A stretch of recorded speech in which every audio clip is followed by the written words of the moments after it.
ರಾಜ್ಯ ಸರ್ಕಾರಕ್ಕೆ ಏನದು ಕೇಳ್ರಿ, ನೀವು ಎಗ್ರೆಸಿವ್ ನಮ್ಮ ಹತ್ರ ಮಾತಾಡ್ಲಿಕ್ಕೆ ಹೋಗ್ಬೇಡಿ.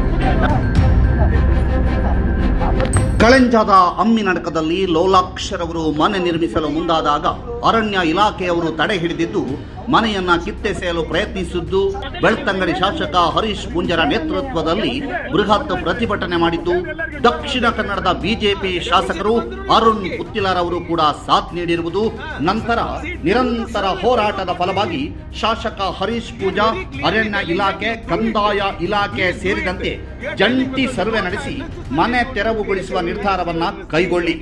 ಒಂದು ವೇಳೆ ಅರಣ್ಯಕ್ಕೆ ಸೇರಿದ ಜಾಗವಾದರೆ ನಾನೇ ಮುಂದೆ ನಿಂತು ತೆರವುಗೊಳಿಸುತ್ತೇನೆ ಅನ್ನುವ ಭರವಸೆ ನೀಡಿದ ನಂತರದಲ್ಲಿ ಪ್ರಕರಣ ಅಕ್ಟೋಬರ್ನಲ್ಲಿ ಮುಗಿದಿತ್ತು. ಬಡವರ ಮನೆ ಕಟ್ಟಬೇಕಾದ್ರೆ ನೀವು ಬಂದು ನಿಲ್ಲಿಸಬೇಕಾಗತ್ತೆ. 1000 ಎಕರೆ ದುಡ್ಡು, ಅದೇನು ದುಡ್ಡು ಬಂದಿದೆಯಾ ನಿಮ್ಮ ರೇಂಜರಿಗೆ? ದುಡ್ಡು ಬಂದದಕ್ಕೆ ಸುಮ್ಮನೆ ಗೊತ್ತಿದ್ದಾನ? ಸಸ್ಪೆಂಡ್ ಮಾಡಿ ಆಗಲ್ಲ ಅವನನ್ನು. ದುಡ್ಡು ತಗೊಂಡು ಎಲ್ಲ ಮಾಡಕ್ಕಾಗತ್ತೆ ನಿಮಗೆ? ಬಡವರು ಮನೆ ಕಟ್ಟಿದ್ರೆ ಈ ರೀತಿ ಮಾಡ್ತೀರಿ ನೀವು? ಏನ್ ಸರ್ಕಾರ ನಿಮಗೆ ಇದನ್ನೇ ಹೇಳಿಕೊಟ್ಟದ?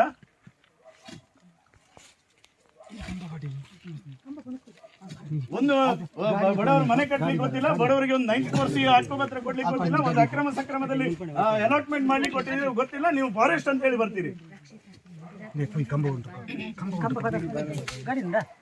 ಟೆಂಪರರಿಯಾಗಿ ಮನೆ ಕಟ್ಟೋದು ಕಟ್ಟೆ ಕಟ್ತೇವೆ. ನೀವು ಸರ್ವೆ ಮಾಡಿಸಿ, ಸರ್ವೆ ಮಾಡಿಸಿದ ನಂತರ ಅಣ್ಣ ಒಳ್ಳೆ ದನಿ ಸರ್ವೆ ಒಂದ್ ನಿಮಿಷ ಸರ್ವೆ ಮಾಡಿದ ನಂತರ ಈ ಏರಿಯಾ ಇದು ಬರುದಿಲ್ಲ ಅಂತ ಆದ್ರೆ ನಾವು ಪರ್ಮನೆಂಟ್ ಕಟ್ತೇವೆ.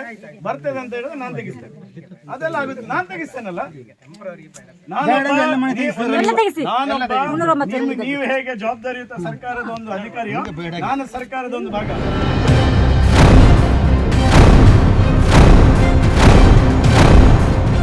ಈ ಪ್ರಕರಣ ಈಗ ಮತ್ತೆ ಕುತೂಹಲದ ಕೇಂದ್ರವಾಗಿದ್ದು ಗ್ರಾಮ ಪಂಚಾಯಿತಿಗೆ ಅರಣ್ಯ ಇಲಾಖೆಯವರು ಮಾಹಿತಿ ಕೋರಿ ಬರೆದ ಪತ್ರ ಸಂಚಲನವನ್ನ ಮೂಡಿಸಿದೆ. 94 ಕುಟುಂಬಗಳು ಅರಣ್ಯ ಒತ್ತುವರಿ ಮಾಡಿರುವ ಪ್ರಕರಣವನ್ನ ಗುರುತಿಸಿದ್ದು ಅವರ ಮಾಹಿತಿ ಕೇಳಲಾಗಿರುವ ಪತ್ರ ಗ್ರಾಮ ಪಂಚಾಯತ್ನಲ್ಲಿದೆ. ಗ್ರಾಮ ಪಂಚಾಯತ್ ಕೂಡ ಈ ಕುರಿತು ಮಾಹಿತಿಯನ್ನ ಸಂಗ್ರಹಿಸ್ತಾ ಇದೆ.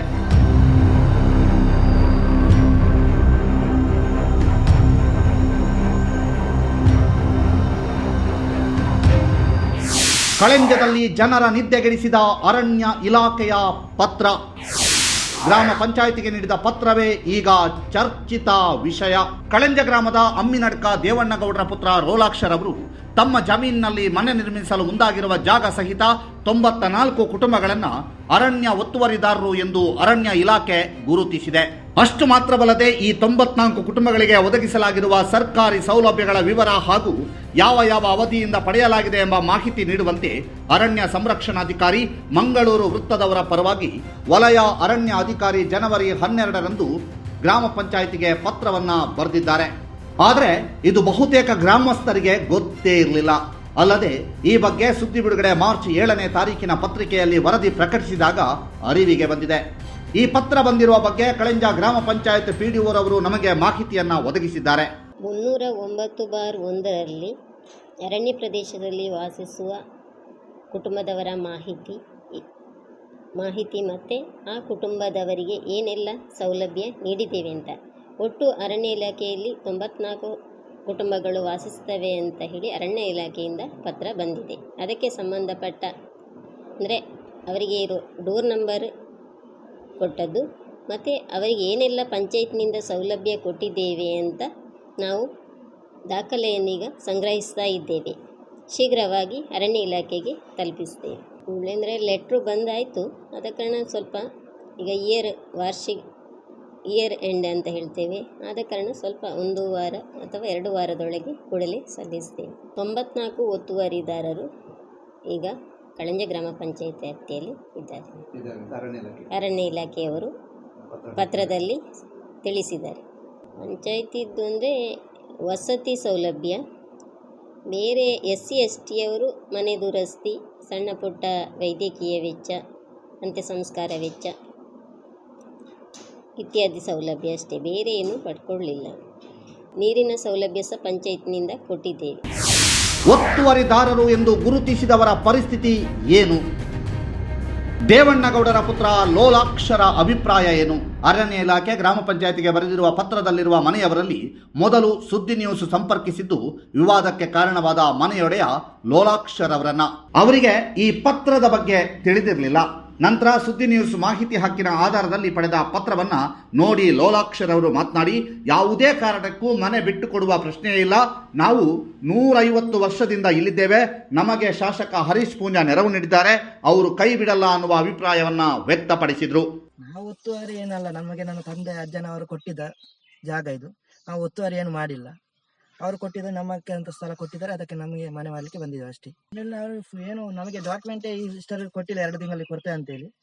ಹಾಗೆ ನಾವು ಬಿಟ್ಟು ಓಡಕ್ಕೆ ಅಷ್ಟು ಸುಲಭ ಮಾಡಿದ್ರೆ ಎಲ್ಲರೂ ನಮ್ದು ಒಬ್ಬರದಲ್ಲ, ಎಲ್ಲರೂ ಒತ್ತುವರಿ ಇದ್ದಾರಲ್ಲ ಅವರನ್ನು ಸಹ ಬೀಸಲಿ, ಹಾಗೆ ನಾವು ಸಹ ಇದು ಮಾಡಲಿ. ಹಾಗೆ ಲೋಲಾಕ್ಷರ್ ಅವರ ಅಭಿಪ್ರಾಯ ಪಡೆದ ನಂತರ ಅರಣ್ಯ ಇಲಾಖೆ ನೀಡಿರುವ ಪತ್ರದಲ್ಲಿರುವ ಹಲವರನ್ನ ಸುದ್ದಿ ಸಂಪರ್ಕಿಸುವ ಕೆಲಸ ಮಾಡಿದೆ. ಇವರಲ್ಲಿ ಕೆಲವರು ಸಿಕ್ಕಿದ್ದು, ಅವರಲ್ಲಿ ಬಹುತೇಕರು ತಮ್ಮ ಜಾಗವನ್ನು ಬಿಟ್ಟುಕೊಡಲು ಸಾಧ್ಯವಿಲ್ಲ, ಕೆಲವರು ಜಾಗ ಹೋದರೆ ಆತ್ಮಹತ್ಯೆಯೇ ಗತಿ ಅನ್ನುವ ಅಭಿಪ್ರಾಯ ವ್ಯಕ್ತಪಡಿಸಿದರು. ಇದು ಒಂದು 150 ವರ್ಷಗಳಿಂದ ನಮ್ಮ ಅಪ್ಪನ ಸ್ವಾಧೀನದ ಜಾಗ. ಇದು 309 ಸೇರಿ ಯಾವುದು ಸೇರಿದಂತೆ ನಮಗೆ ಗೊತ್ತಿರಲಿಲ್ಲ ಸರ್. ಇದರಲ್ಲಿ ನಮ್ಮ ಅಪ್ಪ ನಮಗೆ 3 ಜನರಿಗೆ ಡಿವೈಡ್ ಮಾಡಿ ಕೊಟ್ಟಿದ್ದಾರೆ. ಒಂದು ದೇವಣ್ಣಗೌಡ, ಲೋಲಾಕ್ಷಣ ಅಪ್ಪ ದೇವಣ್ಣಗೌಡ, ಮತ್ತು ನನ್ನ ಅಣ್ಣ ಮಾಯಿಲಪ್ಪ ಗೌಡ ಅಂತೇಳಿ, ಮತ್ತು ನಾನು ನೋಣಯ್ಯ ಅಂತೇಳಿ. ಇದರಲ್ಲಿ 3 ವಿಂಗಡ ಮಾಡಿ ಕೊಟ್ಟಿದ್ದಾರೆ. ಸ್ವಲ್ಪ ಜಾಗ ಇದೆ. ಸಾಧಾರಣವಾಗಿ ಒಂದು 150 ವರ್ಷಗಳಿಂದ ನಮ್ಮ ಸ್ವಾಧೀನತೆಯ ಜಾಗ. ಇದರ ಏಕೈಕಿ ಬಂದು ನಮ್ಮ ದೇವಣ್ಣಗೌಡ ಅಂತವರು, ಅವ್ರಿಗೆ ಸ್ವಲ್ಪ ಜಾಗ ಇರೋದು, 2 ಮಕ್ಕಳು ಗಂಡು ಮಕ್ಕಳು, ಒಬ್ಬ ಲೋಲಾಕ್ಷ ಅಂತೇಳಿ ಅವನಿಗೆ ಇಲ್ಲಿಗೆ ಮನೆ ಕಟ್ಟಲಿಕ್ಕೆ ಸ್ಟಾರ್ಟ್ ಮಾಡಿದ್ದಾರೆ. ಸ್ಟಾರ್ಟ್ ಮಾಡಿ ಫೌಂಡೇಶನ್ ಆದಮೇಲೆ ಏಕೈಕಿ ಬಂದು ಫಾರೆಸ್ಟ್ ಇಲಾಖೆಯವರು ಬಂದು ಅದನ್ನು ಧ್ವಂಸ ಮಾಡಿದರು, ಫೌಂಡೇಶನ್ ತೆಗೆದರು. ಆ ಕೂಡಲೇ ನಮಗೆ ಎಲ್ಲ ಗೊತ್ತಾಯಿತು, ಹೀಗೆ ಯಾಕೆ ಮಾಡಿದರು, ನಮಗೇನು ಕೇಳದೆ ಹೇಳದೆ ಈ ರೀತಿ ಮಾಡಿದ್ದಾರೆ ಅಂತೇಳಿ ನಾವೆಲ್ಲ ಬಂದಿದ್ದೇವೆ. ಬಂದು ಇಲ್ಲಿ ಗಲಾಟೆ ಆಯಿತು. ನಮ್ಮ ಇವರನ್ನೆಲ್ಲ ದೂಡಿದರು. ಫೌಂಡೇಶನ್ ಇವರು ಹೋದ್ರಾಗಿ ನೀವು ಇಲ್ಲಿ ಬರಬೇಡಿ ಅಂತೇಳಿ ನಮ್ಮ ದೂಡಿಬಿಟ್ಟು ಇಲ್ಲಿ ಗಲಾಟೆ ಆಯಿತು, ದೊಡ್ಡ ಗಲಾಟೆ ಆಯಿತು. ಆಮೇಲೆ ಇವರು ಏನು ಮಾಡಿದರು, ಅವರು ನಮ್ಮ ಶಾಸಕರಾದ ಹರೀಶ್ ಪೂಂಜಾ ಅವರಿಗೆ ವಿಷಯ ತಿಳಿಸಿ ಆಮೇಲೆ ಅವರು ಬಂದು ಇಲ್ಲಿ ಇನ್ಕ್ವೈರಿ ಮಾಡಿದರು. ಇಲ್ಲಿ ಒಂದು ಮನೆ ಅಲ್ಲ, ಈ 309 ಜಾಗದಲ್ಲಿ 309 ಯಾವುದಂತ ನಮಗೆ ಗೊತ್ತಿಲ್ಲ, ಸಾಧಾರಣವಾಗಿ ಒಂದು 200-300 ಮನೆ ಇರ್ಬೋದು. ಇದರಲ್ಲಿ ತುಂಬ ಗಲಾಟೆ ಆಯಿತು. ಪೊಲೀಸ್ ಇಲಾಖೆ ಅದು ಇದೆಲ್ಲ ಬಂದು ಯಥಾಸ್ಥಿತಿಯಲ್ಲಿ ಇರಲಿ ಅಂತೇಳಿ ಅವರು ಶಾಸಕರು ಕೂಡ ಹೇಳಿದರು, ಯಥಾಸ್ಥಿತಿಯಲ್ಲಿ ಇರಲಿ, 2 ತಿಂಗಳ ಒಳಗೆ ನಿಮಗೆ ಈಗ ತೀರ್ಪು ಕೊಡ್ತೇವೆ ಅಂತೇಳಿ ಅವರು ಈಶ್ವರ ಖಂಡ್ರೆ ಅವರು ಈ ಶಾಸಕರು ಮಾತಾಡಿ ಎಲ್ಲ ತೀರ್ಪು ಇಟ್ಟಿದ್ದಾರೆ ಸರ್. ಈಗ ಹಾಗೇನೇ ಉಂಟು, ಅದರ ಮೇಲೆ ಏನಾಗಿದೆ ಅಂತೇಳಿ ನಮಗೆ ಗೊತ್ತಾಗಿಲ್ಲ. ಎಂಕ್ಲೆಗ್ ಬಂದ ಜಾಗೆ ಇಪ್ಪರೈತಿನ ದನಿಕುನಾಗ ಹಿಡಿದು ಕಟ್ಟಿದ್ದೇನೆ. ಎಂಕಲ್ನ ಅಜ್ಜಿಯರ್ನ ಅಜ್ಜಿನ ಸಮಯಡು ಸ್ವಾಧೀನ ಮಲ್ತೋಯ್ತಿನ ಜಾಗೆ ಒಂದು ಇಡೀ ಮುಲ್ಪ ಪಟ್ಟೆ ಜಾಗ ಅನ್ಪಣ ಬೈಲು ಮಾತ್ರ ಇಪ್ಪಣ ಮುಳ್ಳು ಊರ 309 ಅನ್ಪೇರು, ರೇವಣಿ ಅನ್ಪೇರು, ಇಂಚಿ ಅರಣ್ಯ ಅನ್ಪೇರು ದಾಯ್ತಂದು ಎಂಕ್ಲೆಗೆ ಆಯ್ನ ತೆರಿಯಂದು ಅಂಚ ಪಂಡದು ಇಂಚಿ ಪತ್ತು ಅಂಜೆ 5 ವರ್ಷದ ಇಂಚಿದ ಸಮಯ ಎಂಕಲ ಈ ಮುಳಿತ ಅಡ್ಕಂದು ಮಾಡುಗ ಬಾಡದ್ದು ಮುಳಿತ ಅಡ್ಕಂದು ಇದನ್ನು ಸ್ವಾಧೀನ ಮಲ್ತೊಂದು ಬೇಲಿ ಬಾಡೊಂದು ಕೈಕಾಯಿ ಮೇಯ್ತೊಂದು ಪೂರ ಇತ್ತನ ಜಾಗ ಎಂದು ಇಂಚಿ ಬೆಂಚಿ ಕರಿನ ಒಂಜಿ 4-5 ತಿಂಗಳು ಹೊಡೆದು ಇಂಚಿಗೆ ಲೋಲಾಕ್ಷ ಮನ್ಪುಣಾರು ಮುಲ್ಪ ಒಂಜಿ ಎಲ್ಲಿ ಒಂಜಿ ಬುಡಾರ ಕಟ್ಟೋಡು ಅನ್ಪುಣ ಒಂಜಿ ಉದ್ದೇಶ ಇದು ರೆಡಿ ಮಲ್ತೊಂದು ಇಪ್ಪನಾಗ ಅರಣ್ಯ ಇಲಾಖೆದ ಫಾರೆಸ್ಟ್ ಇಲಾಖೆದಾಗ್ಲು ಬರ್ತದೆ ಏಕೈಕಿ ಧ್ವಂಸ ಮಲ್ತಾರ ಇದನ್ನು ತಯಾರು ಮಲ್ತೇರು ಅಂಚ ಬೇಲೆನೆ ಮಲ್ಪಾರಾಗ ಬಲ್ಲಿ ಕಂಡದ್ದು ಮುಲ್ಪ ಸ್ಟೇ ಆದ ದಿಯರು ಈತ ದೆಟ್ಟು ದಾಲ ಮಲ್ಪಾರ ಅವಕಾಶ ಇಜ್ಜಿ ನಿಕ್ಲೆಗ್ ಒಂದು ಗೌರ್ಮೆಂಟ್ ಜಾಗ ಒಂದು ರೆವೆನ್ಯೂ ಜಾಗ ಅಂಚಿನ ಉದ್ದೇಶ ಅದೀತು ಆಗ್ಲಿ ಈತ ಇದನ್ನು ಸ್ಟೇ ಕೊಣತ್ತದೇರು 309 ಅಂಡದು ಅಂಚ ಸುಮಾರು ಸರ್ತಿ ಸರ್ವೆ ಪೂರ ಅಂಡು ಜಂಟಿ ಸರ್ವೆ ಅಂಡ್ ಪೂರ ಅಂಡು ಪ್ರತಿ ಒಂಜಿಲ ಅವೊಂದುಂಡು ಎಂಕ್ಲೆಗ್ ಮುಲ್ಪ ದಾಲ ಮುಟ್ಟಾಂದಲೇಗ ಮಲ್ತೊಂದಿಲ್ಲ ಅವು ಅತ್ತಂದೆ ದೆಟ್ಟೆ ಆನೆದ ಉಪದ್ರ ಮಸ್ತ್ ಬೈಲುಗಳ ಬತ್ತೊಂದುಂಡು ದೆಟ್ಟೆ ಇಡೀ ಏರಿಯಾಗ ಬತ್ತೊಂದುಂಡು ಎಂಕ್ಲೆಗಿತ್ತೆ ನನ್ನ ಆನೆನ ತರಿಕು ಮನ್ಲೇಕೊಂಡೆ ದಾಲ ಮಲ್ಪ ಸಾಧ್ಯ ಲೆಕ್ಕ ಈ ಫಾರೆಸ್ಟ್ ಇಲಾಖೆದಾಗಲು ಮಲ್ತೊಂದಿಲ್ಲ ಇದಕ್ಕೆ ದಾಯ್ತಂದು ಸಾದಿ ಹುಡ್ಕೊಂಡು ಅದನ್ನು ಸರ್ಕಾರದವೇ ಇದನ್ನು ಅನುಕೂಲನೇ ಆವಡತಿ ಎಂತೆ ಇಂಚಿನ ಹೊತ್ತಲ್ಲ ಅರಣ್ಯ ಹತ್ತೊಂದು ನಿಜವಾದಲ್ಲ ಅರಣ್ಯ ಹತ್ತು ಒಂದು ಹಿರಿಯಾಗ್ಲು ಮಲ್ತೋ ಇತ್ತನಾಚಿನ ಸ್ವಾಧೀನ ಇತ್ತನ ಜಾಗ ಒಂದು ಮುಳಿತ ಅಡ್ಕ ದೆನ್ನಿ ಎಂಕ್ಲೆಗ್ ಸರ್ಕಾರ ಆಡು ಅರಣ್ಯ ಇಲಾಖೆದಾಗ್ಲಾಡು ಎಂಕ್ಲೆಗ್ ದೆನ್ನು ಹಕ್ಕುಪತ್ರ ಕೊರೋಡು ಬಂಡದು ಎಂಕಲ ವಿನಂತಿ ಮಲ್ತೊಂದಾಗ್ಲಿಡ ಇದು ವರ್ಷ ಅಂಡ್ ವರ್ಷ ಅಂಡ್ ಬರ್ತದೆ ದೊಂಬು ಪೂರ ಎಣ್ಣೆದ ವಜೀರ ಅಂತ ಪಾಡೋಯ್ತು ಅಂತ ಬಂಗ ಈತು ಆಂಡು ಅಕ್ಕಲೇ ಆಯ್ತು ಅವು ಆಣಿಯವರ ಅರ್ಜಿ ಅವು ಉಂಡೋ ಜನ ಹೋಗ್ತೀವಿ ಆಣಿಯವರ ಅರ್ಜಿ ಹೊರತು ಯಾವ ಅಳಪೋಗೋದು ಅಂತ ಬರ್ತಿಂಡು ಐದು ದುಂಬಳ ಇತ್ತು ಹಾಕಿದ ಈ ಜಾಗ ಕೆಲವು ಪೂರ ಪಟ್ಟೆ ಅಂಡು ಅದು ಎಕ್ಕಲು ಒಟ್ಟು ಇತ್ತು ಸರ್. ನಾನು ನನ್ನ ತಂದೆಯವರು 1948 ಇಸ್ವಿಯಲ್ಲಿ ಇಲ್ಲಿ ಬಂದಿರೋದು. ನಾನು ಇದೇ ಭೂಮಿಯಲ್ಲಿ ಹುಟ್ಟಿ ಬೆಳೆದವ. ನನಗೀಗ 60 ವರ್ಷ ಆಯಿತು. ನನ್ನ ತಂದೆಯವರಿಗೆ ಇದು ಅರಣ್ಯವೋ ಕಂದಾಯ ಯಾವುದಂತ ಗೊತ್ತಿರಲಿಲ್ಲ, ಏನೋ ಗೊತ್ತಿಲ್ಲ. ಆದರೂ ನಾನು ಹುಟ್ಟಿ ಬೆಳೆದದ್ದು ಇಲ್ಲಿ. ನಮಗೆ ಅರಣ್ಯ ಅಂತ ಗೊತ್ತಿರಲಿಲ್ಲ. ನಾವು ಇಷ್ಟು ಕೃಷಿ ಮಾಡಿ ಒಂದು 5-6 ವರ್ಷ ಮೊದಲು ಒಂದು ಫಾರೆಸ್ಟ್ ಅವರು ಬಂದು ಹೇಳಿದರು, ಇದು ನಿಮ್ಮದು ಸರ್ವೆ ಇದೆ, ಇದು ಸ್ವಲ್ಪ ಅರಣ್ಯ ಒತ್ತುವರಿ ಬರ್ತದೆ ಅಂತ ಹೇಳಿದರು. ಅದೇ ನಮಗೆ ಫಸ್ಟಾಗಿ ಸಿಕ್ಕಿದಂಥ ಮಾಹಿತಿ. ಬಟ್ ನಮಗೆ ಇದು ಅರಣ್ಯ ಒತ್ತುವರಿ ಅಂತ ನಮಗೆ ಗೊತ್ತಿರಲಿಲ್ಲ. ನಾವು ಇದರಲ್ಲಿ ಈಗ ನನ್ನ ಪ್ರಾಯ ಹೇಳಿದ್ದಾನಲ್ಲ ಸರ್, 60 ವರ್ಷ. ಈ 60 ವರ್ಷದಿಂದ ನಾನು ಇಲ್ಲಿ ಬೆಳೆದಿದ್ದೇನೆ. ನನ್ನ ತಂದೆಯವರು 1948ನೇ ಇಸ್ವಿಯಲ್ಲಿ ಇಲ್ಲಿ ಬಂದು ನೆಲೆಸಿರುವುದು. ಇದು MLA ಬಿಟ್ಟದ್ದು. ಅದು ಅವರು ಅದನ್ನು ಅವನನ್ನು MLA ಅವರು ಹಾಗೆ ಹೇಳಿದರು, ಅರಣ್ಯ ಆದರೂ ಅವನು ಎಬ್ಬಿಸಬಾರ್ದು, ಅವನಿಗೆ ಕೊಡಬೇಕು. ಅವನು ದೊಡ್ಡ ಆಸ್ತಿದಾರ ಪಟ್ಟದಾರನಲ್ಲ. ಅವನಿಗೂ ಇರೋದು ಬಾಕಿದ್ದವರ ಹಾಗೆ ಅವನು ಮಾಡಿದ ಜಾಗ ಅಷ್ಟೇ ಇರುವುದು. ಆದ ಕಾರಣ MLA ಅವರು ಹೇಳಿದ ಅದು ಅವರಿಗೆ ಬಿಟ್ಟದ್ದು.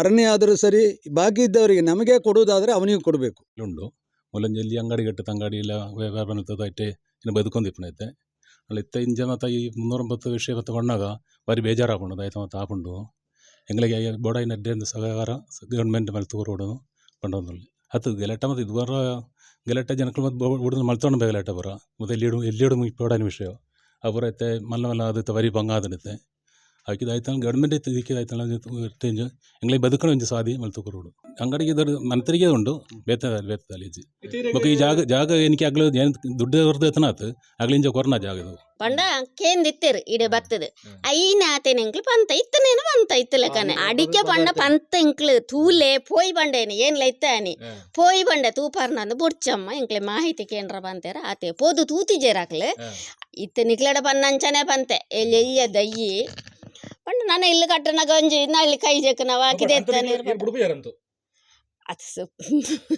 ಇಲ್ಲ ಅಲ್ಲ ಕಟ್ಟದ ಎಂಕ್ಲ ಎಲ್ಲಿ ಇಪ್ಪು ನಮ್ಮೂಲು ಪಟ್ಟ ಜಗ್ಗೆಡು ಅಂಚ ಎಂಚ ಬುಡೋಡು ಅತೆ ಅತ್ತೆ ಎಂಚ ಬುಡೋಡು ಏರಣ್ಣ ಇಲ್ಲ ಕ್ಲಕ್ಲ ಇಲ್ಲಂದು ಇಪ್ಪುನಾಗ ಓಲ ಗೌರ್ಮೆಂಟ್ ಜಾಗೆಡು ಪಂಡ ಇಲ್ಲ ಕಟ್ಟದ ಮಾರ್ಗದವರೆಟ್ಟು ಕುಲ್ನ ಅಂದಂಡ ಏರ್ನೆಲ್ಲ ಒಪ್ಪಿಗೆ ಇಜ್ಜಂತೆ ಪಂಚಾಯತ್ ಇದಲ್ಲ ಪರ್ಮಿಷನ್ ಇಜ್ಜಂತೆ ಕುಲ್ಲುಂಡ ಬುಡ್ಲೆ ಪಂಡ ಅಣ್ಣ ಇಲ್ಲಿ ಕಟ್ಟನೆ ಎಡ್ತಕೋ ಬುಡ್ಪುನ ಇಜ್ಜಿ ಬುಕ್ಕ ಏರೆ ಗೊತ್ತು ಬುಡ್ಲೆ ಪಂಡ ಬುಡೋಡ ಆತೆ.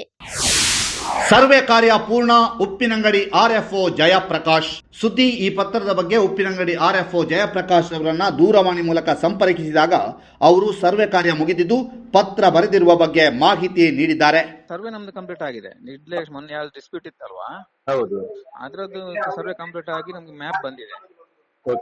ಮ್ಯಾಪ್ ಬಂದಿ ಅದನ್ನ ನಾವು ಸ್ಕ್ರೂಟಿನಿಗೋಸ್ಕರ ಸರ್ಟಿಫೈ ಮಾಡ್ಲಿಕ್ಕೆ ನಾವು ಡೀಟೇಲರ್ ಕಳಿಸಿದ್ದೇವೆ ಸರ್ವೆ ಇಲಾಖೆಗೆ. ಅಲ್ಲಿಂದ ಸ್ಕ್ರೂಟಿನಿ ಆಗಿ ಬರ್ಬೇಕು ಇನ್ನದು. ಹೌದು, FML ಜಾಯಿಂಟ್ ಸರ್ವೆನೇ. ಜಾಯಿಂಟ್ ಸರ್ವೆನೇ. ರೆವಿನ್ಯೂ ನಾವು ಮತ್ತೆ ಫಾರೆಸ್ಟ್ ನವರು ಇದು DDLR ಸೇರ್ಕೊಂಡು ಮಾಡಿದ್ದು ಬ್ಲಾಕ್ ಅಲ್ಲಿ, ಅದೇ ರಿಸರ್ವ್ ಫಾರೆಸ್ಟ್ ಅಲ್ಲಿ. ಫಸ್ಟ್ ಈಗ ಅದು ಅವ್ರ ಮ್ಯಾಪ್ ಈಗ ಸರ್ಟಿಫೈ ಆಗ್ಬೇಕು DDLR ಸರ್ವೆ ಡಿಪಾರ್ಟ್ಮೆಂಟ್ ಇಂದ.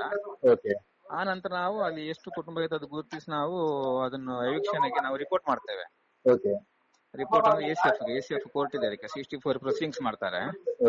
ನಮ್ಮ ಎಂಕ್ವೈರಿ ರಿಪೋರ್ಟ್ ಮೇಲೆ ಪ್ರೊಸೀಡಿಂಗ್ಸ್ ಮಾಡ್ತಾರೆ. ಮತ್ತೆ ಅವ್ರ ಪ್ರೊಸೀಡಿಂಗ್ಸ್ ಅಲ್ಲಿ ಏನು ಆರ್ಡರ್ ಆಗ್ತದೆ ಅದ್ರ ಪ್ರಕಾರ ನಾವು ಮತ್ತೆ ಮುಂದಿನ ಕ್ರಮ ತಗೊಳ್ತೇವೆ. ಹಾಗೆ ಮುಂದಿನ ಆದೇಶ ಇಲ್ಲದೆ ಏನು ಮಾಡುದಿಲ್ಲ. ಹಾಗೆ ಈ ಪತ್ರದ ಕುರಿತು ಶಾಸಕ ಹರೀಶ್ ಪುಂಜ ಮತ್ತು ವಿಧಾನ ಪರಿಷತ್ ಸದಸ್ಯ ಪ್ರತಾಪ ಸಿಂಹರವರನ್ನ ದೂರವಾಣಿ ಮೂಲಕ ಮಾತನಾಡಿಸಲಾಯಿತು.